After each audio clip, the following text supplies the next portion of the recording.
एमाले मै पनि एमाले भन्दै नाच्थेँ यहाँ पैसा खाएर खसी कटाएर अनि तेल फेरिमा हालिदिन्थ्यो केटाहरूलाई गाडीमा फ्रीमा किन हाल्नु पऱ्यो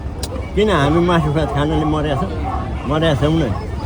अनि एमाले नभए भत्ता पाइँदैन भत्ता नदियोस् न गरेरै खाएका छौँ भत्ता चाहिएको पनि थिएन होइन तर देश चाहिँ बाँचोस् राम्रो देश चाहिँ नेपाली भएर चाहिँ बाँच्न पाइयो त्यो चाहिँ राम्रोसँगले बुझ्नु होइन अब तपाईँहरू हाम्रो त अब दिन पनि बित्यो तर अघिको नेपाल अहिले छैन नेपालमा चोरै चोर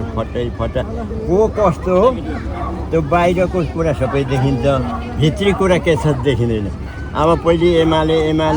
भनेर तपाईँको त्यो एमालेको मान्छे बिराख्न माधव नेपाल आउँदा यहाँ सबै मान्छे गए घर छोडेर भरे त उसको अहिले मात्रै अनुहार देखिँदैछ अब तपाईँको अहिले भित्री कस्तो छ बाहिरी त देखियो तर भित्री हुनुपर्छ एउटा चाहिँ अब नेपाल देश जसरी बाँचोस् हामी नेपाली भएर बाँच्न पाऊँ अमेरिकाले त्यसै खत्तम गरौँ हामीहरू त अहिलेको पञ्चायती व्यवस्था कस्तो छ अब चाइनाले चाहिँ तपाईँको रेल दिएको छ त्यो बिजुलीबाट चल्ने ती छोडेर गए अनि अब यो चाहिँ कपडा कारखानाहरू उद्योग कति थियो कति रुसले र चाइनाले दिएको त्यो चाहिँ सबैले निजीकरणका नाममा बेची खाए अनि त्यो पश्चिमाले अब ती नेताहरूलाई खड्के ओली माधव नेपाल यिनीहरूलाई पैसा